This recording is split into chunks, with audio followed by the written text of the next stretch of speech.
Hello everybody and welcome to Parks Bros. It's Drew here and we're back in Rolling Springs inside a Planet Coaster for a little bit of a weekly update.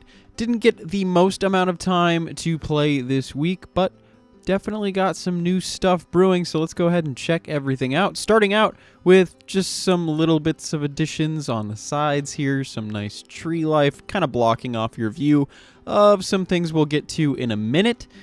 But, you know, it made sense to block off as much of the views of the backstage buildings as possible without getting in the way. We'll go through security.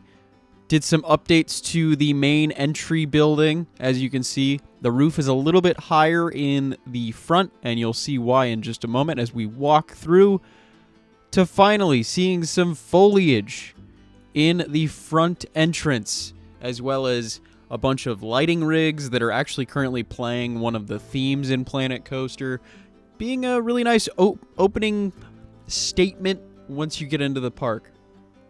Now, I gotta say, it didn't take me too long to do all of this, but super simple foliage just all around these planters. And as we turn around, we've actually got some new goodbye signs on the back here, as well as a booth for a potential fountain and fireworks show in the future. So I do have a bunch of lights pretty much ready to go. It's just going to be an absolute pain trying to get all of that to cooperate together. But I've already got some fountains up and running.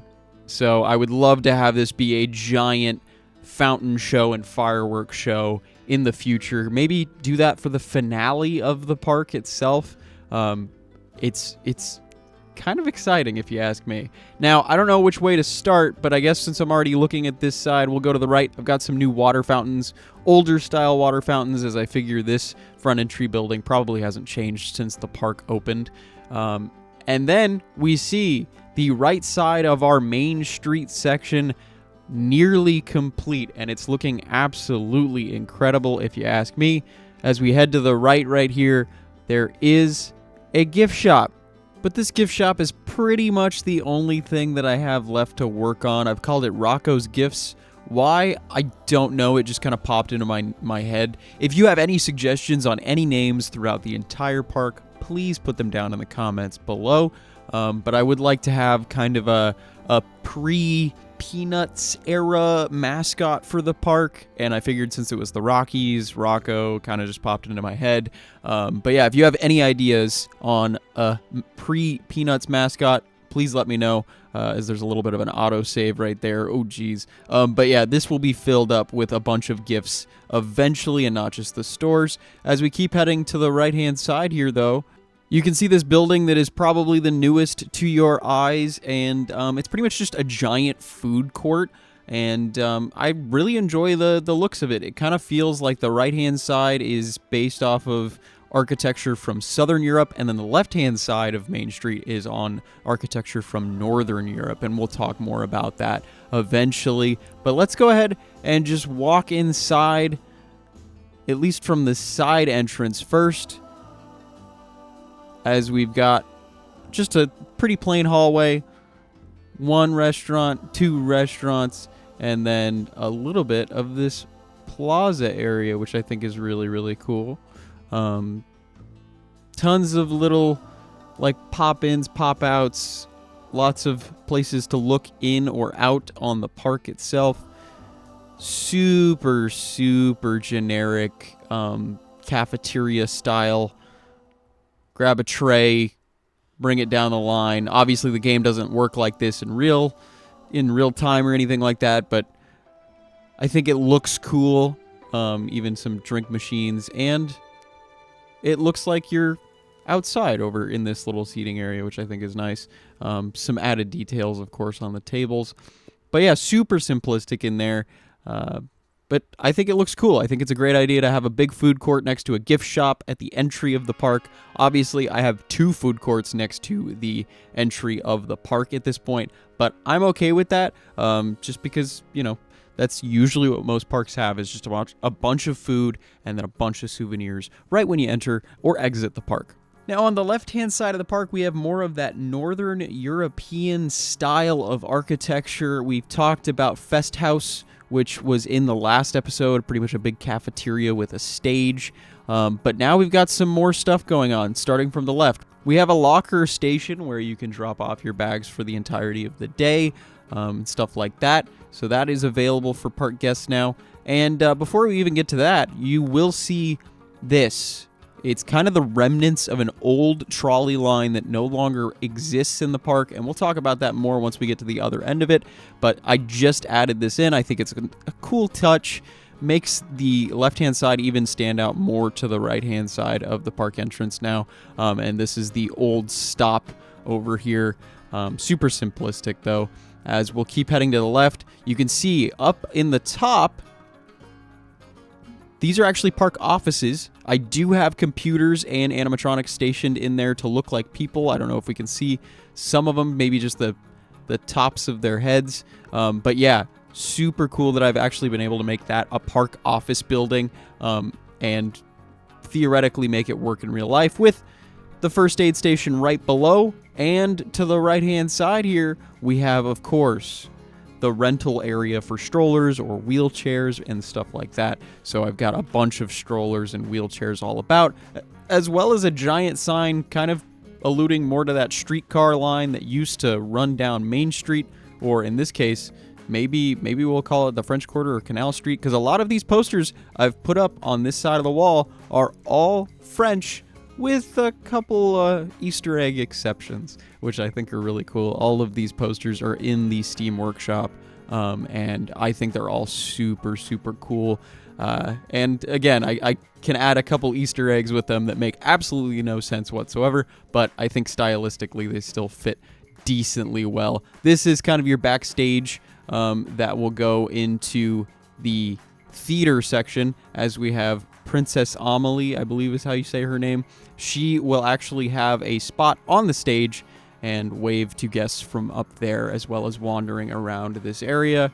And I gotta say, I love the look and feel of this seating area. So if anybody grabs food from the inside, as we'll check in yet again, as I did make some changes in here, have some lighting set up from the top. Still have not fully rigged it up for professional theater lighting or anything like that, but as you'll see her walk up towards the top of the stage, which I think is such a cool little thing that just adds movement on the stage. Instead of just messing around with a bunch of animatronics up there, why not put an actual in-game entertainer that will literally wave to people as they're eating food and whatnot. So moving on from there, following this trolley line, we've done a lot in this section of the park. As you can see, a Ferris wheel in a park would not be complete without having a merry-go-round as well. As we'll start to head this way on the other side of Fest House. And pretty much the conclusion of this area of the park with a heavily inspired floral clock, just like they have at Kings Island and Kings Dominion. However, I can't really make a clock out of flowers really well in this game, so I just have a clock surrounded by a bunch of flowers. And I think it works really well, especially with the topiaries kind of outlining it more. As we turn to our left, this is just giving off some truly classic theme park vibes to me, and I really, really enjoy the heck out of it.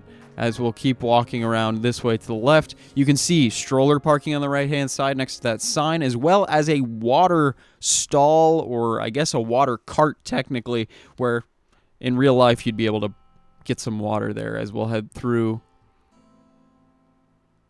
the line as it's going by. Got some more Mr. fans, as well as, of course, some advertising TVs in here, but super snug. You can tell this ride has been here forever by the mass amounts of tree growth all around. I think it looks really lovely, and I'm really excited with how it turned out. Now, from this point, you'll notice that everything starts to transition into a different theme past these poplar trees.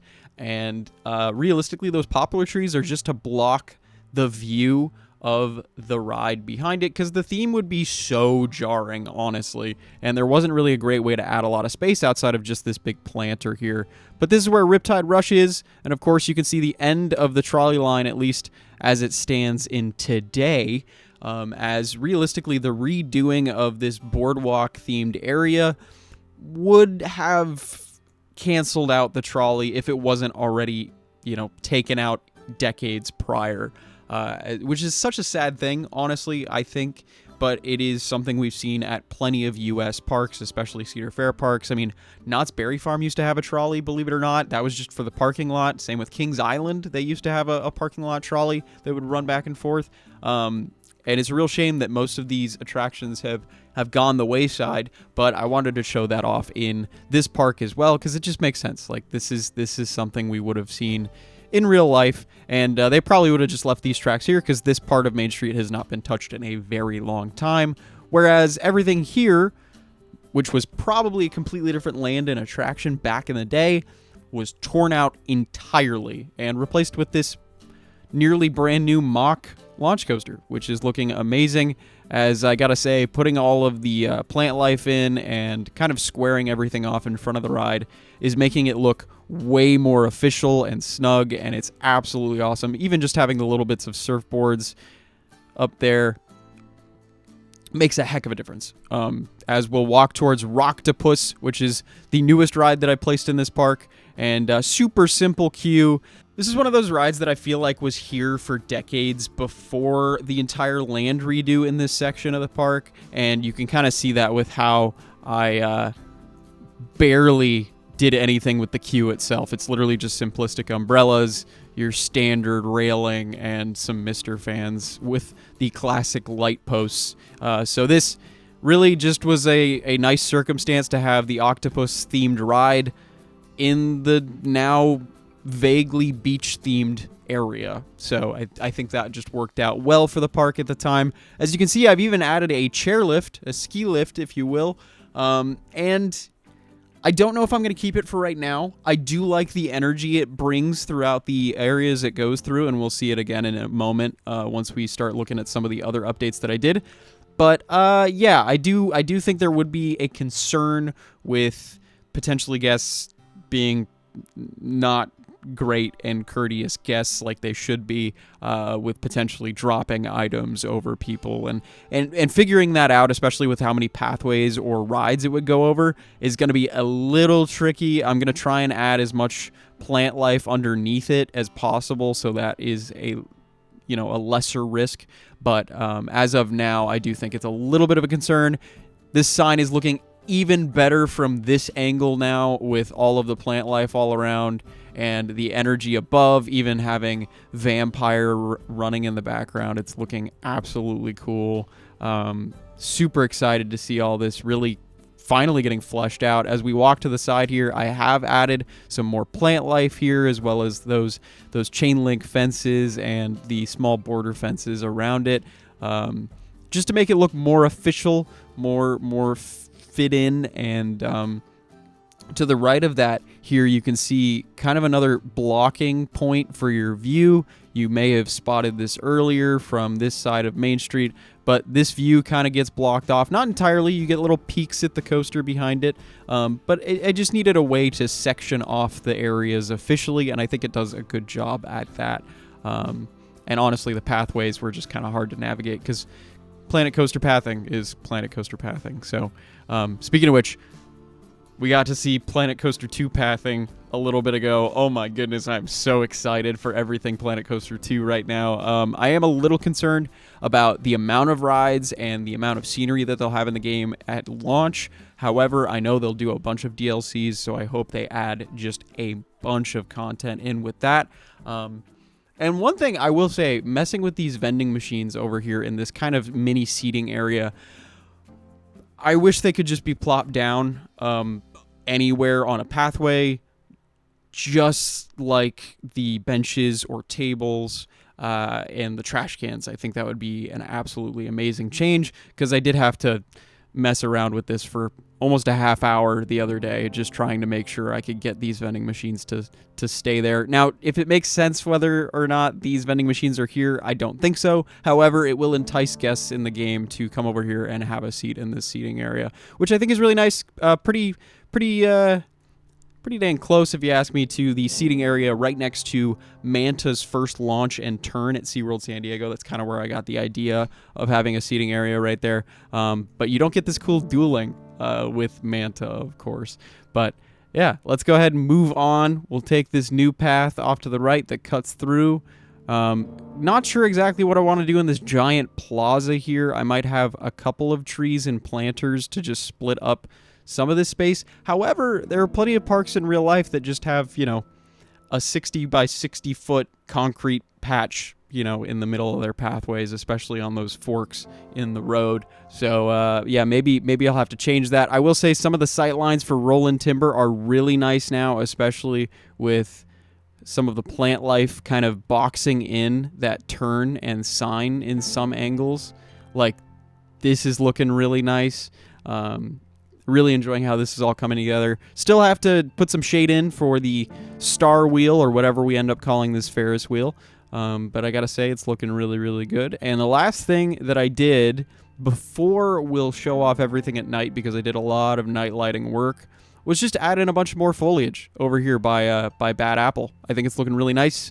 Kind of closing itself into this more spooky area in comparison to the boardwalk. You can see, obviously, this chairlift going through and underneath Vampire, which I think is really, really cool as that autosave happens again.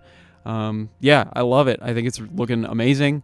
Again, just brings so much movement to this area. No changes over by Vampire, if you were curious. And it's still looking great. Still have a lot to do on it for sure, as it's about to go down that drop. And another thing that I did not touch whatsoever this week is the South America section. I have not gone back to that since I worked on it a long time ago. I think it's been almost 2 months now, actually, which is kind of nuts.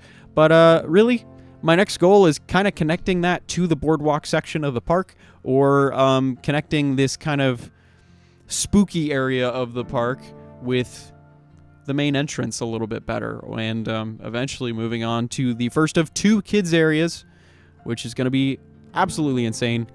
But let's go ahead and move it to nighttime.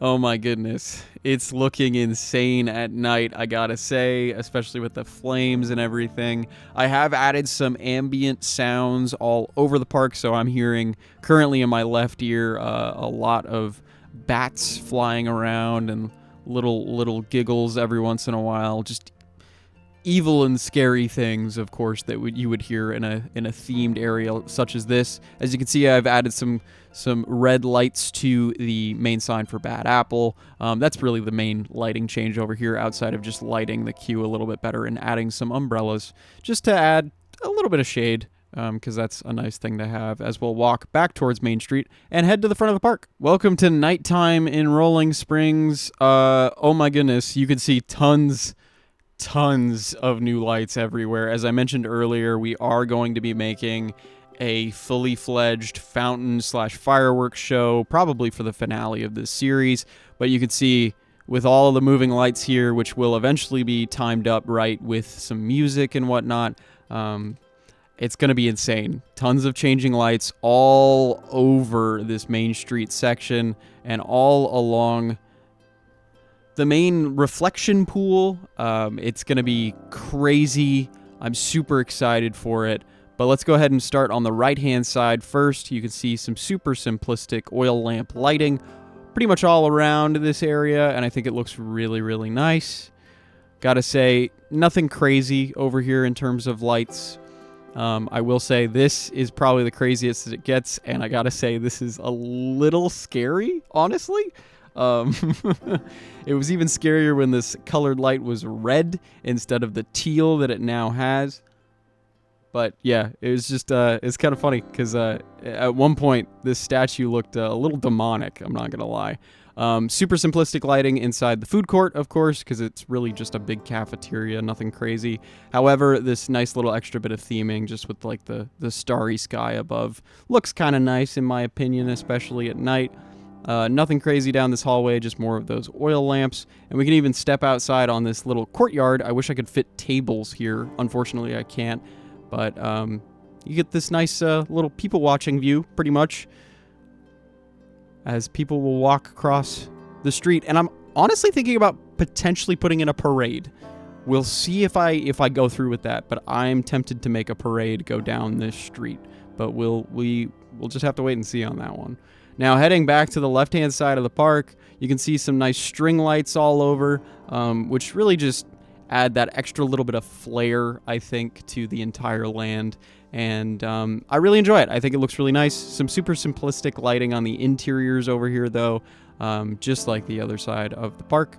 A little more subdued in the lighting all around in the seating areas, honestly, but I'm okay with that. I think it looks really nice. But yeah, those string lights are kind of the main attraction, I guess, in terms of lighting all over these builds, outside of that bit of an orange glow you get from these spooky lanterns, which I think is really nice. And of course, the string lights kind of line up with this carousel, and I think it works really well. Also, some topiary lighting, which I think is nice. I'm kind of excited about that. Speaking of topiaries, there's a ton over here with the stroller parking, which I think was just kind of a nice older addition that you would have seen at the park when it first opened, potentially. And it's a nice space filler, really. There's not much I can put in between here and the South America section, outside of maybe 1 or 2 rides, potentially. But yeah, I think it's a great space filler, and it looks really, really pretty, especially at night. Moving into the boardwalk, super simplistic lighting over here, as we talked about earlier, just those same oil lamps, or the in-game, I believe they're just called spooky lamps. Is that right? Let me look. Spooky lamp post, my bad. But yeah, super simplistic. Did add all of the Cedar Fair signs for like how intense a ride is and what their wait time would be. New front light on the Riptide Rush sign, which I think is nice. Super simple there. Nothing really changed over here. Definitely going to have to add some more lights in this section. I did not get a chance to light any of this up over here. So definitely going to have to add a couple things there. But yeah, everything is finally coming together. I think this is probably the second to last episode we'll be working on the front entrance, outside of course, that fountain and fireworks show once we get to that. But yeah, we're realistically just about done with the front entrance and Main Street area, whatever you guys would like to call it. I would love to hear your guys' thoughts. Any suggestions on naming any of the rides in the park that haven't been named, or any of the areas in the park that haven't had a name yet. I would love to hear whatever you guys think they should be called. And I'd like to make an official park map with everything labeled as well in the future once this park is done. But I hope you enjoyed our little walk around, updating you all on Rolling Springs and how everything looks this week. Thank you all again so much for watching. I really do appreciate it. And if you haven't yet, make sure to subscribe, because we're going to have more Rolling Springs updates in the following weeks and months. But until next time, we'll see you on the next ride.